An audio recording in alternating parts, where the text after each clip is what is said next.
আকাশবাণী আগরতলা স্থানীয় সংবাদ পড়ছি শর্মিষ্ঠা গোস্বামী। দেশের বিশিষ্ট রাজনীতিবিদ শিক্ষাবিদ ডক্টর শ্যামাপ্রসাদ মুখোপাধ্যায়ের আজ ১২৫তম জন্মদিবস।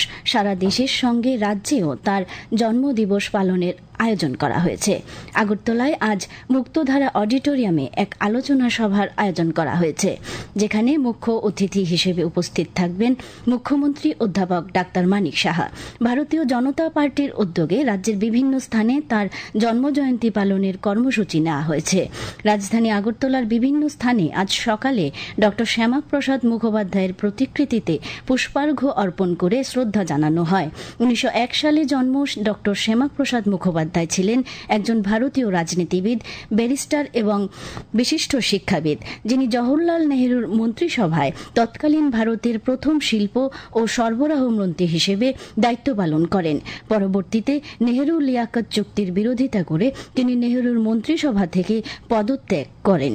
তিনি ১৯৫১ সালে রাষ্ট্রীয় স্বয়ংসেবক সংঘের সহযোগিতায় ভারতীয় জনসংঘ দল প্রতিষ্ঠা করেন। পরে ভারতীয় জনতা পার্টিতে তা পরিণত হয়। পুরান আগরতলার চতুর্দশ দেবতা মন্দিরে ৭ দিন ব্যাপী ঐতিহ্যবাহী খার্চি পূজা ও উৎসবের আজ চতুর্থ দিন। সকাল থেকে পুজো দিতে মন্দিরে পুণ্যার্থীদের ভিড় শুরু হয়েছে। গতকালও খার্চি মেলায় গভীর রাত পর্যন্ত লোক সমাগম ছিল। কেনাকাটা চলছে। প্রধানমন্ত্রী নরেন্দ্র মোদী ৫ দেশ সফরের চতুর্থ পর্যায়ে আজ ব্রাজিলের রিও ডি জেনেরিওতে পৌঁছেছেন। রিও ডি জেনেরিওতে প্রধানমন্ত্রী নরেন্দ্র মোদী ১৭তম ব্রিক্স সম্মেলনে অংশগ্রহণ করবেন। ব্রিক্স সম্মেলনে প্রধানমন্ত্রী গুরুত্বপূর্ণ আন্তর্জাতিক বিষয়গুলির ওপর আলোচনা করবেন, যার মধ্যে রয়েছে বিশ্ব পরিচালন ব্যবস্থার সংস্কার করা, শান্তি ও নিরাপত্তা, বহুপাক্ষিকতা শক্তিশালী করা, কৃত্রিম বুদ্ধিমত্তার দায়িত্বশীল ব্যবহার, জলবায়ু পরিবর্তন, বৈশ্বিক স্বাস্থ্য, অর্থনৈতিক বিষয় প্রভৃতি। শ্রী মোদী ব্রাসিলিয়ায়ও সফর করবেন, যেখানে তিনি ব্রাজিলের রাষ্ট্রপতি লুইস ইনাসিও লুলা দা সিলভার সঙ্গে দ্বিপাক্ষিক আলোচনা করবেন। চলতি অর্থবছরেই আগরতলা পর্যন্ত বৈদ্যুতিক ট্রেন চলাচলের সম্ভাবনা রয়েছে। এনএফ রেলওয়ের পক্ষ থেকে মুখ্য জনসংযোগ আধিকারিক কপিঞ্জল কিশোর শর্মা আকাশবাণীর প্রতিনিধিকে জানিয়েছেন, পাহাড় লাইনের কিছু অংশে রেল লাইনে বৈদ্যুতিকরণের কাজ চলছে। তা সম্পূর্ণ হলে এই পথে বৈদ্যুতিক ট্রেন চলাচল শুরু করা হবে।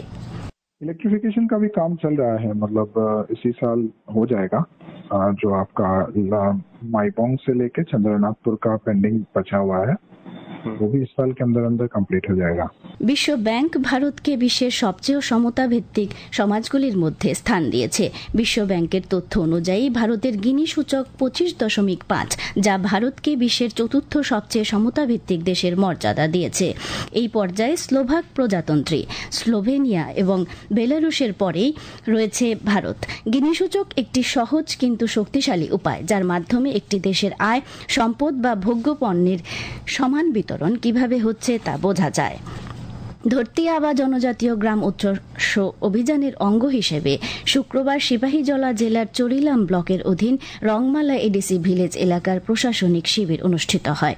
বিশালগড় মহকুমা প্রশাসনের উদ্যোগে ও এডিসি ভিলেজটির সহায়তায় আয়োজিত এই শিবিরে আধার, পিআরটিসি, জন্মমৃত্যু শংসাপত্র সহ বিভিন্ন সরকারি পরিষেবা গ্রহণ করেন এলাকাবাসী।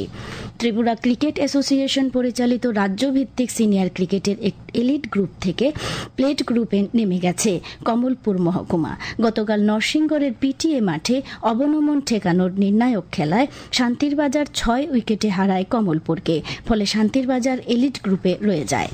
আজ দুপুর পর্যন্ত আবহাওয়ার পূর্বাভাসে জানানো হয়, আকাশ সাধারণত মেঘলা থাকবে। বজ্রবিদ্যুৎ সহ হালকা থেকে মাঝারি ধরনের বৃষ্টিপাতের সম্ভাবনা রয়েছে। তবে দক্ষিণ জেলা, গোমতী জেলা ও সিপাহী জেলার কোথাও কোথাও ভারী বৃষ্টিপাতের সতর্কতা রয়েছে। আগরতলায় আজ ভোরে সর্বনিম্ন তাপমাত্রা ছিল ২৬ ডিগ্রি সেলসিয়াস। দিনের সর্বোচ্চ তাপমাত্রা থাকবে ৩৩ ডিগ্রির কাছাকাছি।